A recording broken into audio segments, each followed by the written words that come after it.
क्या आपने कभी सोचा है जीवन क्या है? जीवन केवल इच्छा पैदा करना और उसकी पूर्ति करना है। इच्छा अच्छी या बुरी कभी नहीं होती। वो डिपेंड करता है आपकी सिचुएशन पर, आपकी टाइमिंग पर, आपके समय के अनुसार। जो अच्छी होती है वही एक समय के बाद बुरी हो जाती है, और जो बुरी होती है वही एक समय के बाद अच्छी हो जाती है। इंडिविजुअल है अच्छा बुरा। अगर मैं यूनिवर्सल आप सबसे पूछूं कि अच्छा क्या है बुरा क्या है, शायद मुझे अभी तक तो पता चला नहीं है, आपको भी नहीं पता हो, क्योंकि कुछ है ही नहीं। हर चीज़ हर आदमी के लिए अच्छी नहीं हो सकती और हर चीज़ हर आदमी के लिए बुरी नहीं हो सकती। अब इच्छा हमारे अंदर जन्म लेती है, उसकी पूर्ति का हम सभी प्रयास करते हैं और आसान से आसान तरीका हम ढूंढना चाहते हैं उस पूर्ति के लिए। ये जीवन की सतत एक चलने वाली, निरंतर चलने वाली एक प्रक्रिया है। उसके बाद क्या? फिर खालीपन। पूर्ति के बाद फिर खालीपन, फिर नई इच्छा और फिर उस पूर्ति का कार्यक्रम शुरू। ये जीवन चक्र है। हम एक दूसरे को देख करके प्रभावित हो जाते हैं। वो अपनी इच्छाओं की पूर्ति कर रहा है, हम अपनी इच्छाओं की पूर्ति में लगे रहते हैं, लेकिन दूसरे की इच्छाएं हमें प्रभावित कर देती हैं। वहीं से शुरू होती है परेशानी। हम दूसरे की इच्छाओं को देख करके पूर्ण करना चाहते हैं, उस तरीके का बनना चाहते हैं, जबकि हम यूनिक हैं। हम बिल्कुल अलग हैं। ना हमारी शक्ल मिलती है, ना हमारी इच्छाएं मिलेंगी, लेकिन हम क्या करते हैं? दूसरे की तरह बनना चाहते हैं। नहीं, आप बिल्कुल अलग हैं। आपकी इच्छाएं अलग होनी चाहिए, अलग होती हैं, लेकिन आप बाहरी इच्छाओं को देख करके अपनी इच्छाओं को, मूल इच्छा को दबा देते हैं। और जब मूल इच्छा दब जाती है तो इधर उधर की इच्छाओं में आप अपना समय लगाना शुरू कर देते हैं। प्रतिस्पर्धा की जो इच्छाएं हैं वो आपको बहुत पीड़ा देती हैं, बहुत दर्द देती हैं। मैं उससे बेहतर दिखूं, ये तो ठीक है। मैं उस जैसा दिखूं, ये भी मेरे हिसाब से ठीक है। लेकिन असलियत क्या है? हम अपने दर्शन में किसी का विरोध नहीं कर रहे हैं। हम आपकी जीवन शैली पर कोई प्रश्न चिन्ह नहीं लगा रहे हैं। हम एक नया दृष्टिकोण आपको दे रहे हैं। क्या इसके अलावा कुछ है? इच्छा की पूर्ति के अलावा आपके पास कोई काम है? नहीं है शायद। विचार करके देखिए। इच्छा आपके अंदर उत्पन्न होती है, उसकी पूर्ति के लिए आप निरंतर प्रयास करते हैं। कुछ इच्छाओं की पूर्ति हो जाती है, कुछ की नहीं होती। जिनकी नहीं होती वो क्यों नहीं होती, सवाल यहाँ पर है।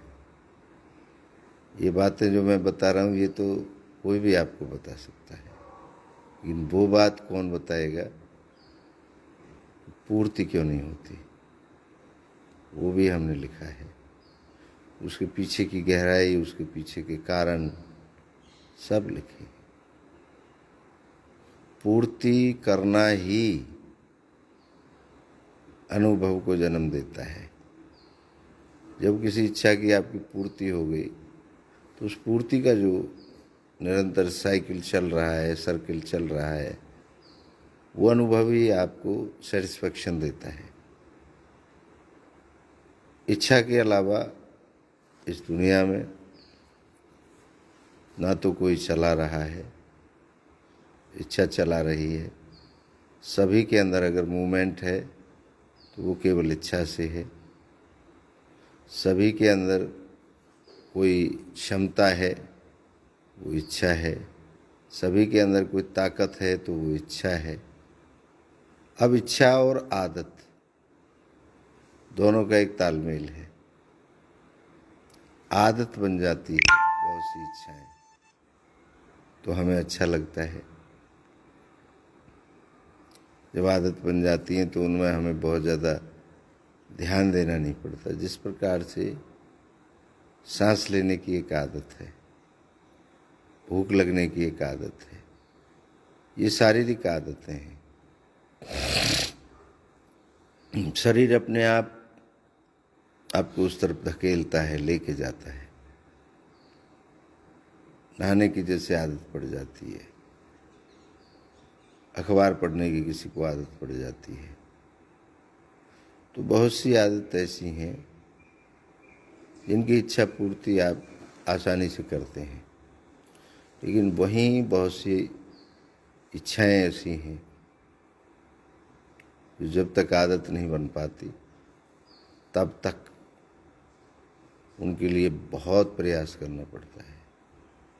तो इच्छा को आदत तक पहुंचाने के लिए हमने एक कार्यक्रम तैयार किया है, ट्यून यूअर डिज़ायर। अपनी इच्छा को संतुलित कैसे करें, वो कार्यक्रम हम बहुत जल्द आप सबके लिए लेके आ रहे हैं। वो किसी वीडियो के माध्यम से नहीं बताया जाएगा, क्योंकि हर व्यक्ति की इच्छाएं अलग होती हैं, उसके पूर्ण करने के तरीके भी अलग होते हैं, क्योंकि कैपेसिटी हर व्यक्ति की अलग होती है। एक आदमी 100 किलो वज़न उठा सकता है, एक 200 किलो उठा सकता है और एक 10 किलो उठा सकता है। अब 10 किलो उठाने वाले को 100 किलो दे देंगे तो नहीं उठा पाएगा, और 100 किलो वाले को 10 किलो दे देंगे तो उसके लिए वो कुछ भी नहीं होगा, बहुत छोटी सी चीज़ होगी। तो इच्छाएं इंडिविजुअल होती हैं, उनके सॉल्यूशन भी इंडिविजुअल हैं। अगर आपकी कोई ऐसी इच्छा है जो पूर्ण नहीं हो रही, तो आप लिख करके हमारे पास भेज सकते हैं, उसका हम आपको जवाब देंगे। क्योंकि निरंतर हमारी बहुत बड़ी टीम इस पे काम कर रही है। बहुत आप जैसे विद्वान लोग, जिनको अनुभव हो गया है, वो इसमें लगे हुए हैं। आखिर इसका अंत क्या है, वो सोचना पड़ेगा आपको। इसकी सच्चाई क्या है। बहुत बढ़िया बात है कि आज सच आदमी बोलना नहीं चाहता और स्वीकारना भी नहीं चाहता, सुनना भी नहीं चाहता, क्योंकि बहुत कठिन है। मैंने एक शब्द बोला था कि मैं नाभि सबसे पावरफुल है। नाभि से ही इच्छा बाहर आती है, जो बदलाव करती है, जो आपके जीवन को चलाती है, जो आपको ताकत देती है। लेकिन हम बाहरी इच्छाओं से उस नाभि वाली इच्छा को इतना दबा देते हैं कि वो अपना अस्तित्व खो देती है। बस हमें उसी कचरे को हटाना है, और जो हमारी मूल इच्छा है उसकी बात सुननी है। और वो जो पूर्ण होती है, वो सेटिस्फैक्शन जो मिलता है, वो कहीं नहीं मिलता। दूसरे की नकल करके, दूसरे की थोपी हुई इच्छाओं को पूर्ण करने में आपको सुकून नहीं मिलता। बहुत बड़ी एक खालीपन वो लेके आता है। लेकिन अपनी इच्छा को पूर्ण करने में आपको संतुष्टि मिलती है, सुकून मिलता है। बहुत लोग हमें मिलते हैं, वो अपनी अपनी बातें इस तरीके से बताते हैं कि जी ये विरोध कर रहे हैं, आप धर्म को खराब कर रहे हैं, प्रश्न चिन्ह लगा रहे हैं। नहीं, मैं किसी का भी विरोधी नहीं हूँ। मैं होता कौन हूँ विरोध करने वाला? मेरे पास क्या पावर है किसी को गलत साबित करने की? तो मैं सबका सम्मान करता हूँ। अपनी अपनी इच्छाएं लेकर के हर व्यक्ति दौड़ रहा है। मैं सभी की इच्छाओं को नमन करता हूँ। सबसे पहले तो हर बार आपने सुना होगा, आप सभी की इच्छाओं को नमन करता हूँ। मेरे लिए आप सबकी इच्छा सम्माननीय है, इच्छा सम्माननीय है, आप सम्माननीय हैं। मैं आपका विरोध क्यों करूं? मैं तो अपनी इच्छा का मालिक हूं, मैं आपका मालिक थोड़े हूं। और ना ही मेरी इच्छा का कोई मालिक बन सकता है। तो मैं अपनी इच्छानुसार अपने कार्य करता हूं। मुझे जो ठीक लगता है, आपको जो ठीक लगता है आप करते हैं। आपको पूजा पाठ किस विधि से करनी है वो आप जानें, मुझे पूजा पाठ किस तरीके से करनी है वो मैं जानूं। मेरी इच्छा जिसमें संतुष्ट हो जाती है मैं वो करता हूँ। आपकी इच्छा जिसमें संतुष्ट हो जाती है आप वो करते हैं। लेकिन प्रश्न हमारा सबका एक कॉमन है। कॉमन प्रश्न ये है, सब कुछ इच्छा से मूव कर रहा है। यही तो मैं कहना चाहता हूँ। इसमें अगर किसी को शक है, डाउट है, वो मुझे मिल सकता है, बात कर सकता है। लेकिन उसने में ये लिखा है, उसने ये कहा है, उस धर्म में ये लिखा है, उस किताब में ये लिखा है, उस शास्त्र में ये लिखा है। अच्छी बात है, बड़ी मेहनत की है लिखने में, क्योंकि हर आदमी मेहनत करता है। आप भी कोई काम करते हैं, आप भी मेहनत करते हैं। और वो मेहनत के बाद भी अगर मैं समाज को, दुनिया को कुछ ना दे पाऊँ तो आपको गिल्टी होती है। मुझे सुकून है, मेरी इच्छाएं पूरी हो रही हैं, क्योंकि मैंने जो लिखा है वो सत्य लिखा है। सत्य के अलावा उसमें एक शब्द भी दूसरे तरीके से नहीं लिखा। सत्य का पैमाना, कसौटी आपके द्वारा साबित होगी। वो सत्य है या झूठ है आप साबित करेंगे। हर व्यक्ति बोलता है कि मैं सत्य लिख रहा हूँ, यही सत्य है, यही सच है। मैं भी ये दावा कतई नहीं करता, मैंने जो लिखा है वो सत्य लिखा है, ठीक लिखा है। लेकिन आपकी कसौटी पर अगर वो खरा उतरता है, आपके अनुभव पर वो खरा उतरता है, तो फिर उसे कोई झुठला नहीं सकता, क्योंकि आपके अनुभव से बड़ा कोई सत्य नहीं है। तो आपका अनुभव ही सत्य है। मेरा अनुभव आपके लिए सत्य नहीं हो सकता, मेरा अनुभव मेरे लिए सत्य है। तो इच्छा से पूर्ति तक